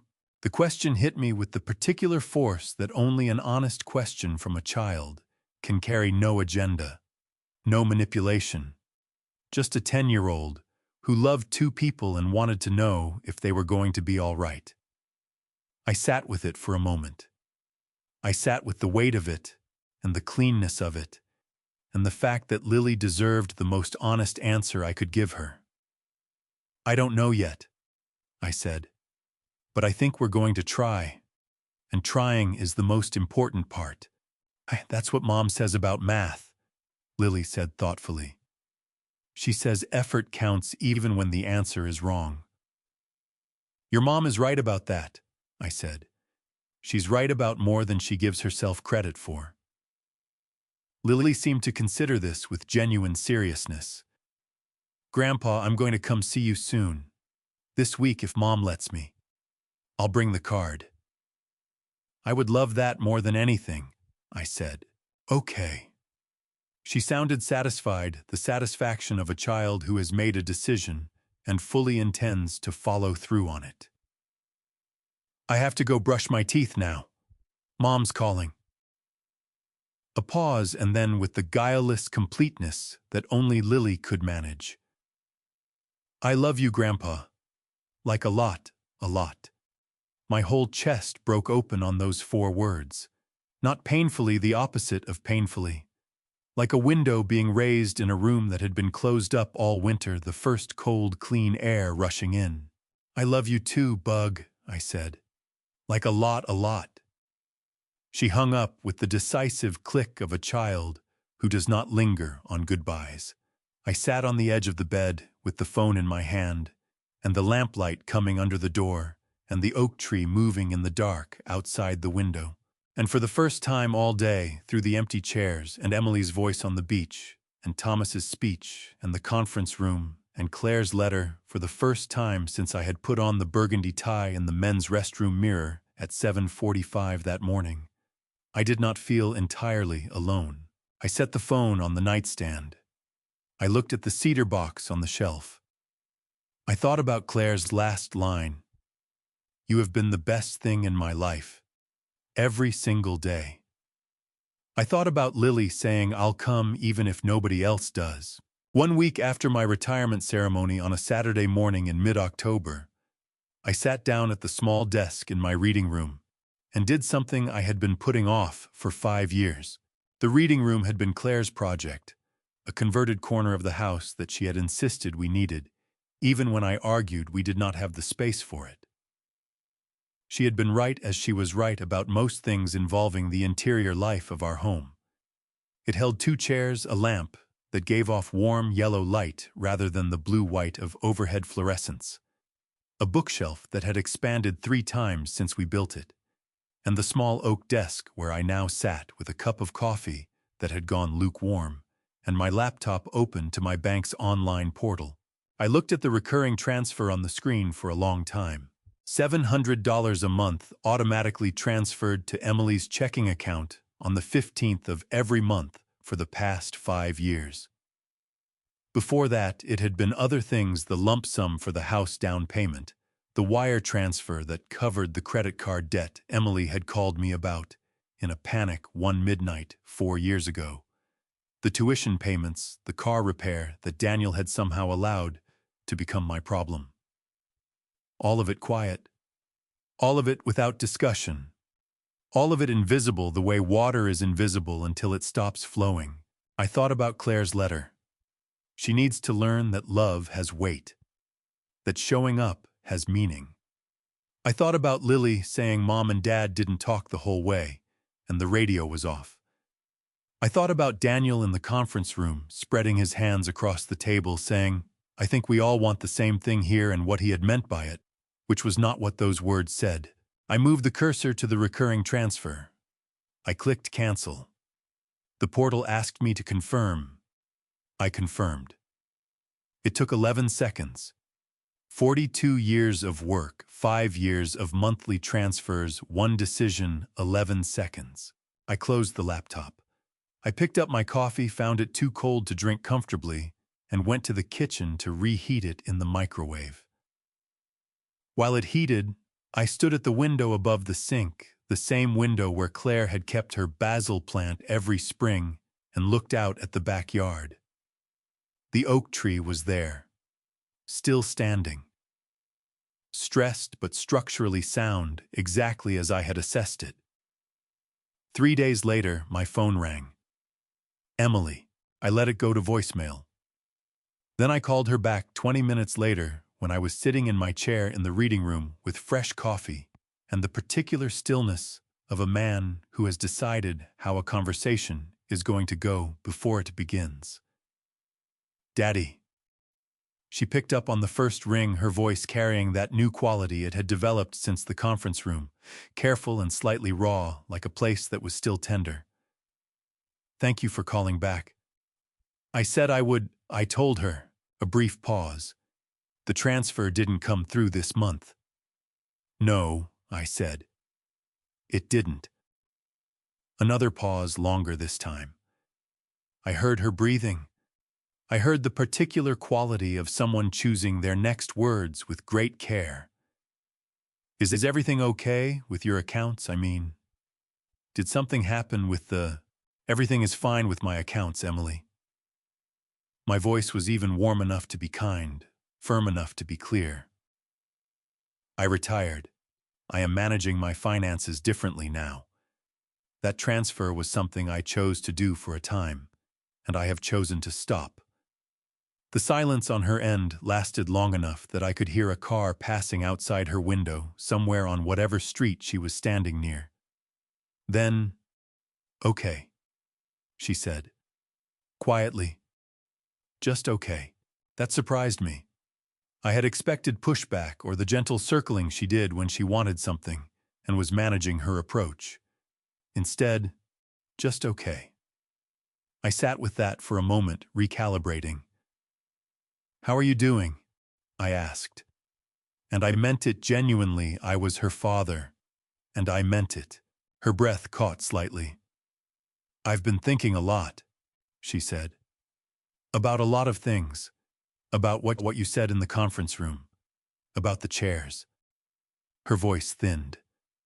"I keep seeing them when I close my eyes, Daddy. The name cards." "Good," I said. Not cruelly. Carefully. "I think you should keep seeing them for a while.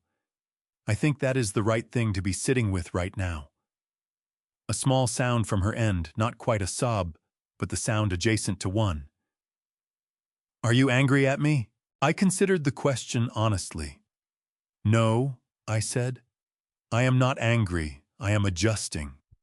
The same way a structure adjusts after a load-bearing element is reconfigured. Things settle into a different arrangement. That takes time."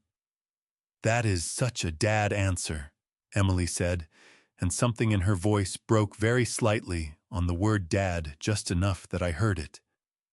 "I am, in fact, your dad," I said. She laughed, small and wet and real. The laugh she had inherited from Claire, the one that came out even when things were not quite funny, because laughing was how the Hayes women dealt with the moments that were too large for ordinary responses. "I want to come see you," she said. "Not to talk about money. Not to talk about any of that. Just to come see you." "Would that be okay?" I looked out the reading room window at the backyard, the oak tree, the October sky, a squirrel crossing the top of the back fence with the urgency of a creature who always has somewhere to be. "That would be okay," I said. "When you are ready. Not before." "Okay." Her voice had steadied. "Daddy, I need to ask you something, and I need you to tell me the truth." "I always tell you the truth." "I know." A pause. Did you already know we weren't coming before you called me this morning? Did you know and you went anyway?" I turned my coffee cup slowly in both hands. The ceramic was warm, real, present. "Yes," I said. "I knew." The line was quiet for a moment, not the heavy quiet of before, but something different. Something that had space in it. "You went anyway," she said. "I went anyway." I confirmed. Because it was worth going to. Because 42 years was worth showing up for whether anyone else agreed or not. I paused. "That is a lesson that applies broadly, Emily. Think about it." She did not answer immediately. I could hear her breathing, slow, deliberate, the breathing of someone working something out in real time. Then, "I love you, Daddy." "I love you too," I said. "Call me when you want to visit. I will make sure the coffee is fresh." I ended the call and set the phone on the arm of the chair. The reading room was warm and quiet around me. Claire's lamp threw its yellow light across the bookshelves. Outside the window, the oak tree held its ground against the October wind, the way it always had, the way I had always known it would. I picked up the book I had been meaning to read for 6 months, opened it to the first page, and began. January came to Houston the way it always does, not with snow, not with the dramatic cold of the northern states, but with a gray, damp chill that settled into the bones of old buildings and old men alike and refused to leave until March. I had been retired for 3 months. The reading room had become my morning headquarters, coffee the newspaper. The particular silence of a house that belonged entirely to me, now no longer to the idea of what I had hoped it might become. It was a good silence. I was learning to trust it. The doorbell rang on a Saturday afternoon in mid-January, and I opened the door to find Emily standing on my porch, with a brown paper bag in both hands, and an expression on her face that I recognized immediately, the expression she had worn at 7 years old when she had broken Claire's favorite ceramic mug and spent 20 minutes constructing an explanation before confessing. "I brought fruit," she said. Her voice was carefully casual, too carefully. "Clementine and some apples. I know you like the honey crisp ones." "I do," I said. I stepped back from the door. "Come in." She came in alone. No Daniel, no Lily, and followed me to the kitchen the way she always had, automatically, the muscle memory of 38 years in this house. I put on a fresh pot of coffee without asking. She set the fruit bag on the counter and started taking the clementines out one by one, arranging them in the bowl I kept near the window. Her hands moving with the nervous energy of someone who needs to be doing something with their body while their mind works up to something else. "How have you been?" she asked, her back still partly toward me. "Good," I said. "Sleeping better, reading more. Tom and I have been meeting for breakfast on Tuesdays." I leaned against the counter and watched her arrange the clementines with more precision than clementines have ever required. "How have you been, Emily?" "Fine," she said. Then, "Okay, mostly okay." She turned around, leaning back against the counter across from me, arms folding across her chest. Her eyes were clear today, not the raw redness of October, but a different kind of tired. The tired that comes from 3 months of thinking hard about uncomfortable things. "Daniel's firm is going through a restructuring," she said. "It's been difficult. Financially, things have been tighter than we expected." "I'm sorry to hear that," I said. And I was. Whatever I felt about Daniel, difficult was difficult. Emily's arms tightened across her chest. She looked at me directly, then looked at the fruit bowl, then back at me. Her chin lifted slightly, the gesture she had always made when she was about to say something she found hard to say. "We could really use some help, Daddy. Bridging the next few months until the restructuring is complete. I know it's a lot to ask, and I know things have been. I know this fall was—" She stopped, pressed her lips together, tried again. "I wouldn't ask if we weren't really, come Emily." I said her name the way I always said it. Just her name, just present, just hers. She stopped. "Let me ask you something first, and I need you to answer me honestly." Her jaw tightened slightly. "Okay. Did you drive over here today to see me?" I said. "Or did you drive over here because you need money?" The kitchen went very quiet. The coffee maker gurgled and hissed. Outside the window, the January sky sat low and gray over the backyard, and the oak tree stood in it, bare-limbed and patient, the way it always stood through the difficult seasons. Emily's arms dropped from her chest. Her hands hung at her sides, fingers curling and uncurling slowly. She looked at me with her mother's blue eyes, and for a long moment she did not answer because she was doing what I had asked, which was being honest, and honesty about that particular question required her to look at something she had been avoiding. Her eyes filled. Not the explosive crying of October, something quieter and more painful than that. The tears that come when a person sees themselves clearly and does not entirely like what they see. "Both," she whispered.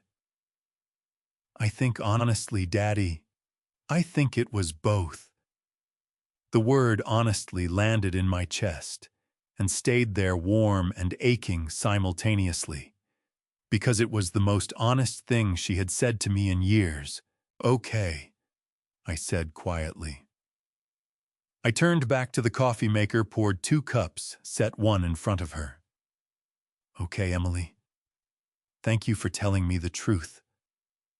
She wrapped both hands around the mug, her knuckles pale, her shoulders curved inward. A single tear broke over and tracked down her cheek. She did not wipe it.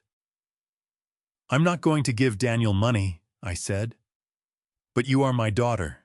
And if you need something, we can talk about that, separately. On your terms, not his. Emily looked up at me.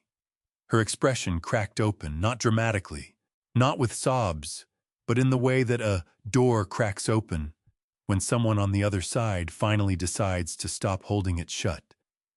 I don't know who I've been, Daddy, she said, her voice barely above a whisper. These past few years, I don't know how I let it get so. You're figuring it out now, I said. That counts. October came back around. The way October always does, quietly, without announcement. The Houston heat breaking overnight into something cooler and cleaner, the sky going a deeper shade of blue that only exists in autumn. I turned 69 on a Saturday. I had not planned much. Thomas came over in the morning with kolaches from the bakery on Shepherd that we had been going to since 1989. And 2 of the old crew from the company drove in from Katy to sit in the backyard and drink coffee and argue about baseball the way men our age argue about baseball, which is to say with great passion and absolutely no resolution. It was exactly what I wanted. Small, real hours. Thomas and I were sitting in the backyard when the doorbell rang around 3 in the afternoon. He looked at me over the rim of his coffee cup. You invite someone else? No, I said. I walked through the house to the front door and opened it. Emily stood on the porch. No Daniel. Just her and Lily, who was holding a slightly crumpled card in both hands, with the focused solemnity of a child transporting something important. The card had a hammer on it, hand-drawn in blue crayon, and a gold star sticker slightly off-center. Lily saw me and her face split into a smile so wide and sudden, it was like watching a sunrise happen in real time. She launched herself forward with the full-body commitment that only a child can manage, both arms going around my waist, face pressing into my side, the card crinkling between us. Grandpa, happy birthday. I brought the card. I told you I would bring it. I wrapped my arms around her and held on. My throat tightened so fast it surprised me. You did, I managed. You told me you would. I keep my promises, she announced into my shirt, then pulled back to thrust the card upward toward my face. It has a hammer because you build things. The star is because you're the best. It is, I said, the finest card I have ever received in 69 years of living. Lily beamed with the pure, uncomplicated satisfaction of a person who has done exactly what they set out to do. Then she spotted Thomas through the open door behind me. Mr. Thomas. She pushed past my legs into the house, already talking. Emily and I were left at the front door. She was holding a small white bakery box with both hands, her knuckles pale the way they always went when she was nervous. She had dressed carefully, not overdressed, just careful the way you dress when you want to show someone you took the morning seriously. Her eyes were clear. Not the raw redness of October, not the careful exhaustion of January. Just clear, and something in them that I had not seen in a long time, uncertain and trying and genuinely there. Happy birthday, Daddy, she said. Her voice was steady but barely. I didn't know if you'd want us here. I almost didn't come. But Lily has been talking about that card since October, and she would never have forgiven me. A breath. And I missed you. That's the whole reason. I just missed you. I looked at my daughter in the October afternoon light, 38 years old, standing at the door of the house she had grown up in, holding a bakery box like an offering, telling me the truth with no safety net underneath it. My chest ached with the specific, complicated love of a parent for a child who is finally slowly becoming who they were always capable of being. I stepped back from the door and opened it wider. "Come in," I said. Thomas brought kolaches and there's fresh coffee. Emily's breath released in a long, shaking exhale, the sound of someone who had been holding something tightly for a very long time and had just been given permission to set it down. Her eyes went bright and wet, but she pressed her lips together hard and held herself together, blinking fast. "Okay," she said. "Okay, Daddy." She stepped across the threshold. I closed the door behind us both. In the kitchen, Lily was already making Thomas laugh with some stories about school, her hands moving in the exaggerated gestures of a born storyteller. The October light came through the windows, warm and golden. The coffee was hot. The kolaches were good.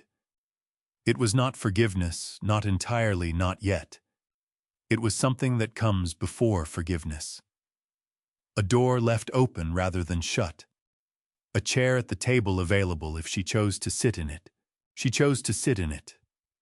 And in the backyard, through the kitchen window, the oak tree stood in the October afternoon, exactly where it had always stood. Stressed, sometimes tested, often, but structurally sound, still standing, still reaching, just like us. If there is one thing these 69 years have taught me, it is this: showing up is not a small thing. It is everything. I spent decades believing that if I gave enough, sacrificed enough, stayed quiet enough, love would find its own way back to me. It did not work that way. It never does. And the morning I sat alone beneath a banner that read 42 years of excellence, looking at 3 empty chairs with my family's names on them, I finally understood what God had been trying to teach me all along. Your worth is not determined by who chooses to see it. It simply is. If you are someone who has given and given and waited, please hear me. Do not do what I did for so long. Do not make yourself small to keep the peace. Do not absorb the lesson on behalf of the people who need to feel it themselves. The kindest thing you can do for the people you love is to hold your boundary with warmth, not bitterness, and trust that the truth will do its own work in its own time. These family drama revenge stories we carry inside us, the betrayals, the empty chairs, the phone calls that never came, they are not just pain. They are instructions. They are telling us something about who deserves our energy and who has simply grown comfortable taking it. I have seen enough family stories, revenge moments in my own life to know the most powerful response is not anger. It is dignity. Quiet, unshakable dignity. And sometimes, 1 year later, a 10-year-old girl shows up at your door with a crayon drawing of a hammer and a gold star sticker, and that is enough. That is more than enough. If this story moved something in, you leave a comment and tell me where you are watching from. Share it with someone who needs to hear it today. And if you have not subscribed yet, this is your sign. Thank you from the bottom of my heart for staying with me until the very end. One more thing before you go. The stories on this channel contain fictional elements crafted with one purpose, only to spark reflection, to remind us of our shared humanity, and to start conversations worth having. If this kind of storytelling is not for you, no hard feelings at all, step away and find what feeds your soul. But if it is family drama, revenge, family stories, revenge, and every quiet truth wrapped inside them, then I will see you in the next story. Take care of yourselves, and remember the people who truly show up for you, that is your real family.